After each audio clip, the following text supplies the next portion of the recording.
오늘 주님께서 주신 말씀은 사무엘상 25장 1절로 13절까지의 말씀입니다.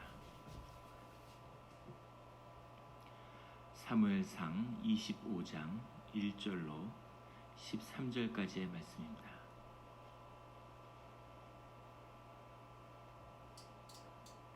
다 같이 한 목소리로 봉독하겠습니다. 사무엘이 죽음에 온 이스라엘 무리가 모여 그를 두고 슬피 울며 라마 그의 집에서 그를 장사한지라. 다윗이 일어나 바란 광야로 내려가니라. 마온에 한 사람이 있는데 그의 생업이 갈멜에 있고 심이 부하여 양이 3,000마리요 염소가 1,000마리이므로 그가 갈멜에서 그의 양털을 깎고 있었으니 그 사람의 이름은 나발이요 그의 아내의 이름은 아비가일이라. 그 여자는 총명하고 용모가 아름다우나 남자는 완고하고 행실이 악하며 그는 갈렙 족속이었더라. 다윗이 나발이 자기 양털을 깎는다 함을 광야에서 들은지라. 다윗이 이에 소년 10명을 보내며 그 소년들에게 이르되 너희는 갈멜로 올라가 나발에게 이르러 내 이름으로 그에게 문안하고 그 부하에 사는 자에게 이르기를 너는 평강하라. 내 집도 평강하라. 내 소유의 모든 것도 평강하라. 내게 양털 깎는 자들이 있다함을 이제 내가 들었노라. 내 목자들이 우리와 함께 있었으나 우리가 그들을 해하지 아니하였고 그들이 갈멜에 있는 동안에 그들의 것을 하나도 잃지 아니하였나니 내 소년들에게 물으면 그들이 내게 말하리라. 그런즉 내 소년들이 내게 은혜를 얻게 하라. 우리가 좋은 날에 왔은즉 내 손에 있는 대로 내 종들과 내 아들 다윗에게 주기를 원하노라 하더라 하라. 다윗의 소년들이 가서 다윗의 이름으로 이 모든 말을 나발에게 말하기를 마침에 나발이 다윗의 사환들에게 대답하여 이르되 다윗은 누구며 이세 아들은 누구냐? 요즘에 각기 주인에게서 억지로 떠나는 종이 많도다. 내가 어찌 내 떡과 물과 내 양털 깎는 자를 위하여 잡은 고기를 가져다가 어디서 왔는지도 알지 못하는 자들에게 주겠느냐 한지라. 이에 다윗의 소년들이 돌아서 자기 길로 행하여 돌아와 이 모든 말을 그에게 전하매 다윗이 자기 사람들에게 이르되 너희는 각기 칼을 차라 하니 각기 칼을 차매 다윗도 자기 칼을 차고 400명 가량은 데리고 올라가고 200명은 소유물 곁에 있게 하니라. 아멘. 다 같이 묵상 기도를 드리겠습니다.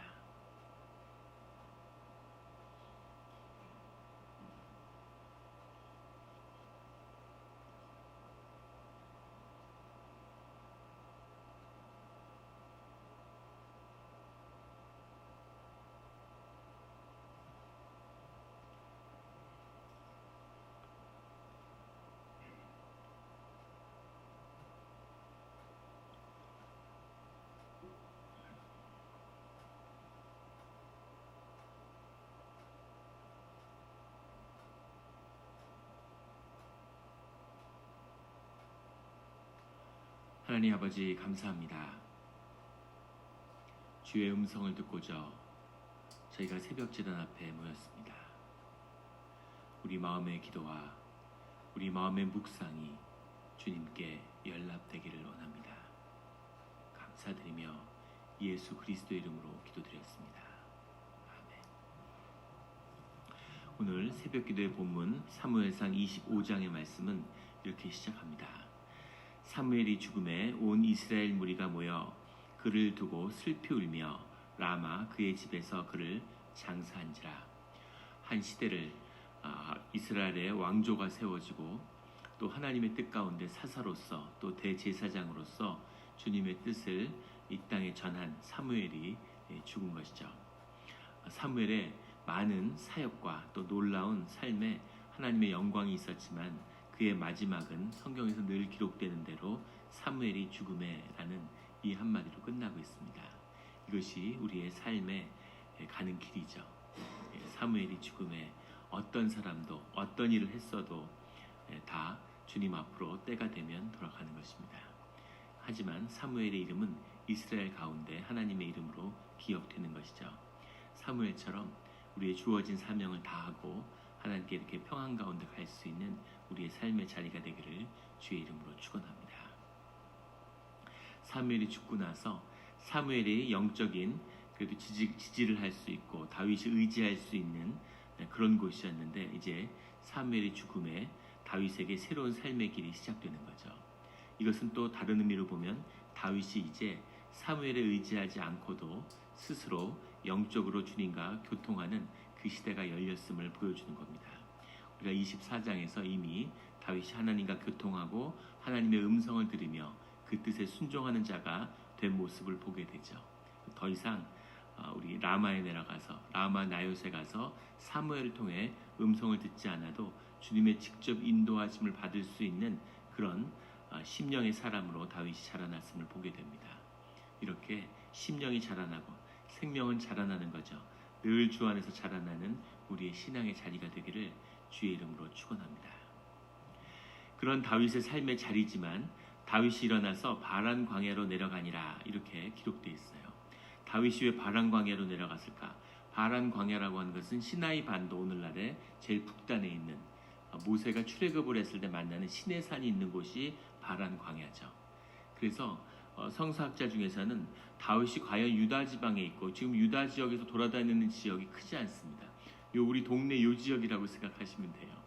여기 뭐 카멜이 있고 마리나가 있고 멀리 가봐야 블레셋 그래봐야 살리나스 정도 떨어져 있는 겁니다. 그 지역에서 이렇게 다니고 있는 거예요. 하지만 이 당시에 차가 있는 것도 아니죠. 뭐 마차를 타는 것도 아니고 당나귀를 타고 다니는 대부분 걸어 다니고 그래서 그 느낌은 캘리포니아가 아니라 미국 전역만큼 넓게 느껴졌을 겁니다. 지금 그 당시에 이 마리나에서 살리나스 가는 정도 길이면 오늘날 우리가 느낌에는 아마 이 샌프란시스코에서 네브라스카 정도 가는 그런 느낌이었을 거예요. 굉장히 크게 느껴지는 그런 땅이죠. 거기서도 바란 광야를 내려갔다는 건 너무 멀리 내려간 겁니다. 그래서 과연 이렇게까지 멀리 내려갔을까라고 생각하는데 어쨌든 그것이 바란 광야든 아니면 바란 광야에 가까이였던 유다평하고 연결되어 있기 때문에 그걸 못 갈 것도 없죠. 그냥 쭉 가면 가는 겁니다. 그렇다면 왜 바란 광야로 내려갔을까? 그 의미가 그 다음 2절에 나옵니다. 마온에 한 사람이 있는데 그의 생업이 갈멜에 있고 심히 부하여 바란 광야에 내려왔다가 다시 마온 지역으로 이 다윗의 사람들이 올라왔다는 거죠. 지금 물론 사울의 군대의 위협을 느끼는 부분도 있겠지만 이렇게 떠돌아다니는 이유는 어른만 600명입니다. 그리고 어른 600명 이후에도 또 다른 가족들이나 어린아이나 부인들이 있을 수 있겠죠. 그 사람들이 지금 생업이 농사를 짓는 것도 아니고 양을 치는 것도 아니고 먹고 사는 게 만만치 않았다는 것을 보여주고 있는 거죠. 그래서 아마도 음식을 찾기 위해서 먹고 살기 위해서 유랑한 것이 아닌가 이렇게 추측해 볼 수 있겠죠. 2절에 마온에 한 사람이 있는데 그의 생업이 갈멜에 있고 갈멜과 마온은 한 1마일 정도 떨어져 있는 그런 거리에 있다고 해요. 근데 갈멜이라고 하는 도시에 있고 마온에서 생업이 있는데 심히 부하여 그냥 부한 게 아니라 심히 부하여서 양이 3,000마리요 염소가 1,000마리이므로 그 시대에 양이 3,000마리요 염소가 1,000마리라는 건 어마어마한 부인 거죠. 오늘날로 하면 대재벌 같은 그런 겁니다. 엄청난 부를 가진 사람인데 그가 갈멜에서 그의 양토를 깎고 있었으니 갈멜이라고 하는 건 갈렙 족속에게 주어진 땅이죠. 마온이라는 이름도 갈렙의 후손의 이름입니다. 그래서 우리는 이 나발이 마온의 후손이고 마온의 이름으로 붙여진 지역에서 생업을 하고 있으니까 대대로 이 지역에서 큰 부를 이룬 세력이라는 것을 알 수 있겠죠. 그런 사람이 있다는 겁니다. 또 하나 우리가 뒤에 볼 수 있는 것은 갈멜이라는 곳인데 갈멜은 우리가 15장에서 나누었던 사울의 기리는 기념비가 세워져 있는 땅이 갈멜입니다. 살아있는 사람은 살아있는 왕이지만 살아있는 왕을 죽은 사람도 아니고 그의 업적을 기리는 기념비를 세웠다. 그것은 갈멜이 사울을 지지하는 사람들의 땅이라는 것을 의미하고 있는 거죠. 기념비를 세우는데 아무 땅이나 세우진 않겠죠.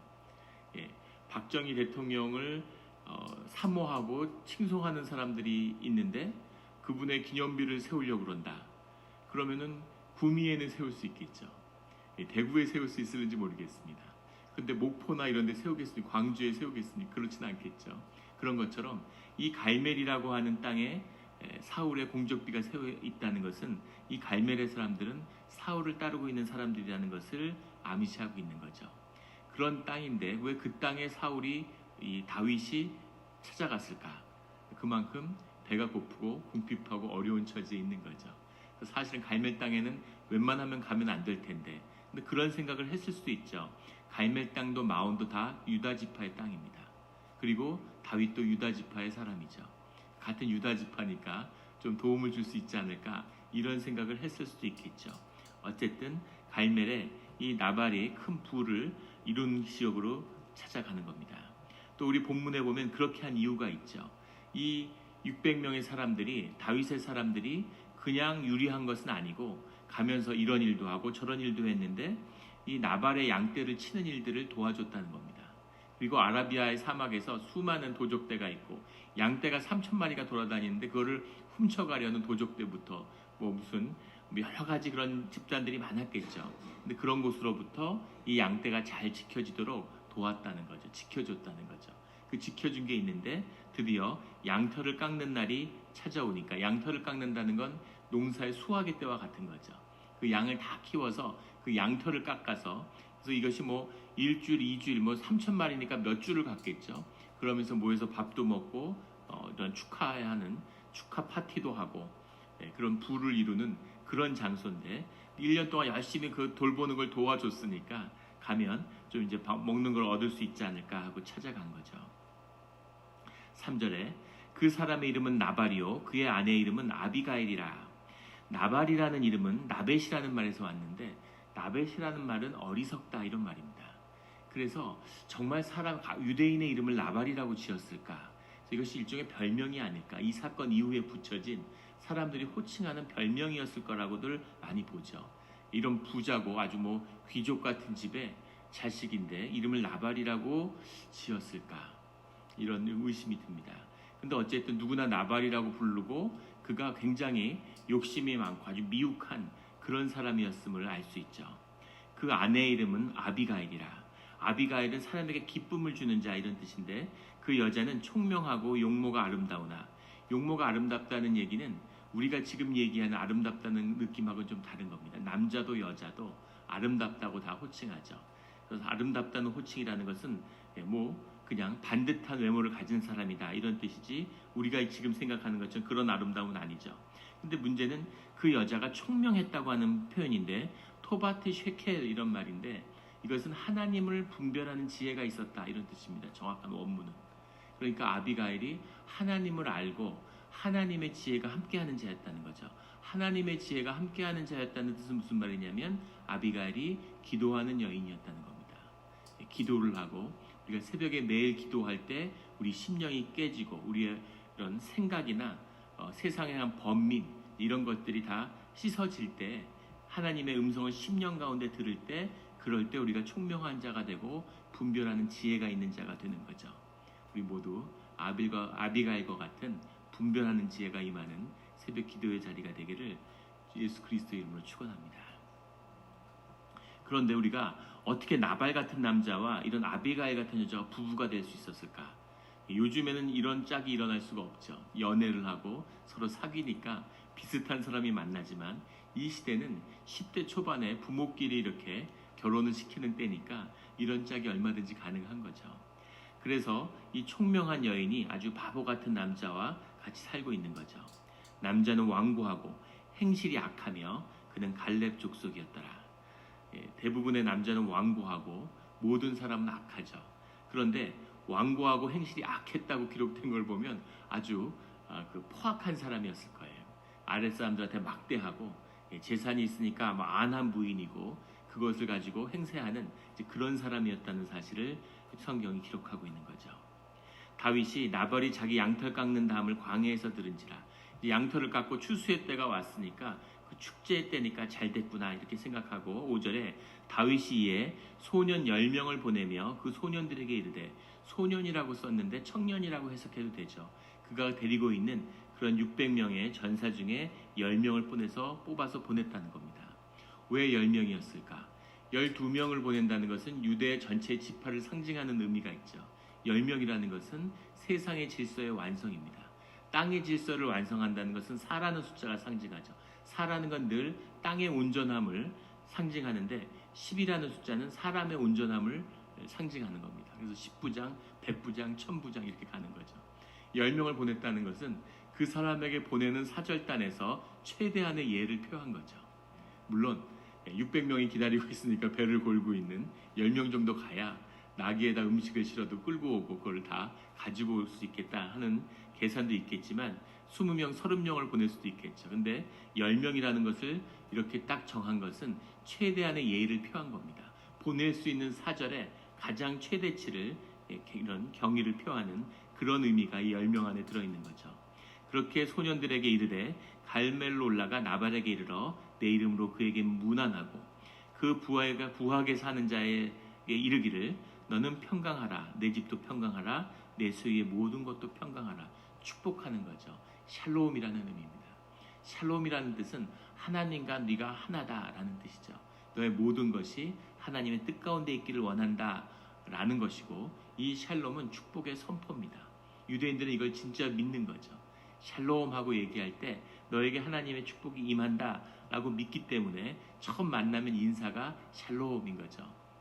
샬롬 이렇게 인사를 하는데, 그렇게 너희의 모든 소유, 내 집, 너의 모든 것이 하나님의 축복 가운데 있다라고 선포하면서 나발에게 가서 우리에게 좀 먹을 걸 달라 이렇게 이야기한 거죠. 그냥 구걸하는 것도 아니고 거지도 아니고 너희가 1년 동안 양을 치는데 우리가 그것을 지키는 것을 도와줬지 않느냐 이렇게 이야기하는 겁니다. 8절에 내 손에 있는 대로 내 종들과 내 아들 다윗에게 주기를 원하노라 하더라 하라. 뭐 정한 것도 아니고 그냥 너의 호의로 네가 할 수 있는 만큼 우리에게 좀 먹을 걸 줘라 이렇게 얘기하는 거죠. 뒤에 나오는 아비가일이 준 음식과 그의 위로를 보면 그렇게 많은 걸 요구한 것도 아니죠. 당장 너무 배가 고프니까 좀 음식을 줘서 지금 먹는 거를 좀 이렇게 해결해 달라 이런 뜻을 점잖게 표현한 건데, 9절에 다윗의 소년들이 가서 다윗의 이름으로 이 모든 말을 나발에게 말하기를 마치자 10절에 나발이 응답을 하는데, 나발이 다윗의 사환들에게 대답하여 이르되 다윗이 누구며 이새의 아들은 누구냐 이렇게 얘기하는 거죠. 다윗을 모를 리가 없죠. 지금 온 나라가 다윗을 잡으려고 군대가 몇 번 동원됐는데 그 다윗이 왕이 된다는 소문이 파다한데 블레셋의 침략으로부터 이 이스라엘을 여러 번 구했는데 다윗을 모를 리가 있겠습니까? 근데 다윗이 누구냐 이렇게 무시하는 거죠. 그 다음은 이새의 아들은 누구냐? 이새도 역시 다윗 지파, 유다 지파에 소속된 집안입니다. 이새를 모를 리 없죠. 그 당시에 사무엘도 아는데 사울도 아는 집안인데 같은 유다 지파에 있는 나발이 이새를 모르겠습니까? 그런데 이새가 지금 사울의 핍박을 받아가지고 모압 땅에 도망가 있잖아요. 어려운 처지가 돼서 다윗 때문에 도망가 있는데 이새는 누구냐 이렇게 얘기하는 거죠. 이것도 유대인에게는 굉장한 모욕입니다. 그렇죠. 우리도 한국 사람들도 그렇죠. 자기 욕하면 참을 수 있지만 부모 욕하면 못 참잖아요. 한국의 욕이 대부분이 다 부모와 관련된 욕들이죠. 그런 것처럼 이 부모를 모욕했다는 것도 굉장히 참기 어려운 일이었을 겁니다. 그런데 결정적으로 왜 다윗이 이 나발의 말을 듣고 칼을 차고 400명한테 뒤에 가면 400명, 600명 중에 400명이 칼을 차고 다 따라 나서라. 이거 완전히 나발의 집안을 도륙하겠다. 하나도 살아남지 않고 다 죽여야 되겠구나. 이런 결의를 보여주는 거죠. 그래서 왜 그렇게까지 또 배고프고 화도 났겠지만 밥 좀 달라 이랬는데 못 준다 그러니까 그 집안을 도륙해야 되겠다 하고 칼을 다 차고 나섰을까? 그 결정적인 것이 바로 다음에 나오는 요즘의 각기 주인에게서 억지로 떠나는 종이 많도다라는 표현입니다. 해석을 이렇게 했는데 억지로 떠나는이라고 하는 말이 떠난다는 말이 파라치라는 말인데 자신을 위해서 깨어져 나갔다 이런 뜻입니다. 하나님과 하나가 되는 샬롬은 하나님과 하나다라고 하는 축복의 선언인데 이 파라치라는 말은 샬롬의 정확히 반대예요. 하나님에서 떨어져 나갔다는 거죠. 자신을 위해서 하나님께 떨어져 나간 건 다 자신이 왕이 되고 자신이 주인이 되는 그런 거죠. 그래서 주인에게서 억지로 떠나는 종이 많도다라고 번역한 이 말은 하나님에게서 자기 뜻에 따라서 떨어져 나갔다. 하나님을 거역한 자들이 많구나 이런 얘기죠. 이런 얘기는 지금 다윗에게도 유대인에게도 가장 모욕으로 받아들여졌겠죠. 아무 죄가 없고 지금 온갖 하나님의 의를 세우기 위해서 정말 사울을 어제 죽일 수도 있었는데 하나님의 기름 부은 자이기 때문에 하나님을 공경하는 하나님의 이름으로 이 고난과 아픔을 다 겪고 감당해내고 있는데 이 나발이 양 좀 많고 잘 산다고 하나님의 이름을 모욕하고 자신의 일을 모욕하는 이 일을 듣고서는 이건 선을 넘어간 거죠. 그러니까 11절에 내가 어찌 내 떡과 물과 내 양털 깎는 자를 위하여 잡은 고기를 내 일하는 양털 깎는 자를 위하여 잡은 고기를 어디서 왔는지도 알지 못하는 자들에게 주겠느냐. 이거 완전히 다윗과 그를 따르는 사람들을 완전히 거지 취급하는 거죠. 그 이상으로 모욕한 겁니다. 거지도 이렇게 모욕을 하면 안 되겠죠. 그런데 주인을 버리고 자신을 위해 떠난 그런 너희 같은 종들을 위해서 내 양고기를 주겠냐 이렇게 이야기를 하는 겁니다. 그러자 13절에 다윗이 자기 사람들에게 이르기에 너희는 각기 칼을 쳐라. 나발은 이제 다음 날이면 몰살당하고 다 죽고 양도 염소도 다 뺏길 그런 운명 앞에 처한 거죠. 내일 본문에서 아비가일이 극적으로 나발과 그의 집안을 구원하게 되지만 오늘 나발의 운명은 사실은 결정이 된 겁니다. 나발은 왜 이렇게 어리석은 자일까? 나발은 어떻게 이렇게 어리석을 수가 있을까요? 다윗이 마음 한 번만 바꾸면 온 집안이 몰살당하고 자기의 모든 것을 다 뺏길 수 있는데 그런데 어떻게 이렇게 오만하고 한치 앞을 보지 못하는 어리석은 자가 될 수 있을까? 그 이유가 뭐겠습니까? 그 어리석음의 이유는 나발이 심하게 부한 자이기 때문인 거죠. 심하게 부하다고 해서 욥과 같이 지혜로운 자도 있는데 나발은 왜 이렇게 어리석었을까? 나발이 돈을 중심에 놓고 세상을 바라보는 자라는 것이 들어있는 겁니다. 세상의 현상을 바라보고 세상의 눈에 보이는 것을 쫓고 눈에 좋은 것을 쫓는 자들, 현상을 보는 자들은 결국 돈에 굴복하고 돈이 가장 좋은 것이라고 하는 진리에 도달하게 되죠. 그것이 현상의 비밀이고 세상의 공중 권세 잡은 것의 비밀입니다. 하나님은 실제고 우리의 심령 가운데 있죠. 영혼 속에 계십니다. 하나님은 늘 하나님으로서 우리에게 나타나는데 공중의 권세 잡은 대적의 무리들은 항상 자신들은 숨어있고 네가 주인이라고 얘기를 하죠. 네 삶의 주인은 너야. 아주 멋진 말 같지만 그것이 하나님을 대적하는 마귀의 속삭임인 겁니다. 근데 그 속삭임의 본질은 사실은 현상과 세상을 살고 이 세상에 사는 것이 전부야. 이 땅에서 네가 살고 누리고 먹고 마시는 게 전부야. 영생이 어디고 내세가 어디냐. 먹고 마시고 즐겨 라고 말하는 그 가치를 받아들이고 그 세상의 질서를 받아들인다는 것의 끝에는 결국은 세상에서 가장 의미 있고 소중한 건 돈이야 라고 하는 것을 받아들이는 거죠. 주님도 물질과 돈과 주님을 겸하여 섬길 수 없다고 말씀하셨죠. 겸하여 섬기지 마라. 겸하여 섬기면 안 된다가 아니라 겸하여 섬길 수 없다고 말씀하셨습니다. 그 말은 뭐냐면 세상에 있는 사람들은 확연히 구분되는 거죠. 하나님을 섬기는 자와 돈을 섬기는 자 딱 두 개만 있는 겁니다. 둘 다 섬겨야지 그렇게 할 수 없다고 주님이 말씀하시는 거죠. 그래서 나는 선생님을 섬기지 않아. 난 누구도 섬기지 않아. 그런데 사실은 돈을 섬기고 있는 겁니다. 그것이 돈의 질서고 돈의 질서는 영의 질서고 그 공중의 권세 잡은 자의 질서고 그것은 대적의 질서인 거죠. 거기에 사로잡혀 있었기 때문에 나발은 하나님은 안중에 없는 거죠. 하나님이 우스운 겁니다. 하나님이 우습게 보이니까 다윗도 우스운 거죠. 하나님의 사람이고 하나님의 기름 부음, 하나님의 기름을 부었는데 거지같이 동굴에 모여 살고 있고 음식이 없어 나한테 구걸하러 왔는데 나는 양떼가 3,000마리고 염소가 1,000마리고 세상에 부유하고 모든 사람들이 다 부러워하는 자인데 그렇게 눈에 보이는 거죠. 이것이 현상의 문제고 현상의 질서죠. 하루아침 내일의 운명, 오늘 저녁에 자기가 어떻게 될지도 알지 못하는 그런 풍전등화 같은 속에 있는데도 자부심을 느끼고 오만하고 모든 것을 가진 자같이 구는 것, 이것이 모든 어리석음의 원천이고 완악함의 원천이라는 것을 오늘 성경은 우리에게 보여주고 있습니다. 똑같은 부의 자리에 섰지만 아비가일은 그 두려움과 무슨 일이 일어나고 있는 것을 분별하고 보죠. 하나님 안에 있기 때문에 보이지 않는 것이 보이는 겁니다. 나발의 운명이 보이는 거죠.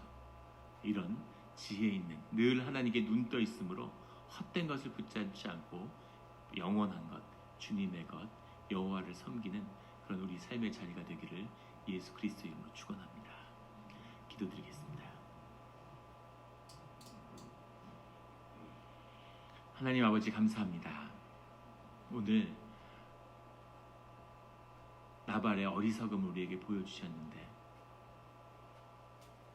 우리가 나발 못지않게 완악하고 어리석은 자였음을 주님이 아십니다. 아무것도 아닌 것, 다 썩어지는 것을 조금만 손에 붙잡으면 그게 귀해서 주님을 잃어버리고 그것에 마음을 빼앗기고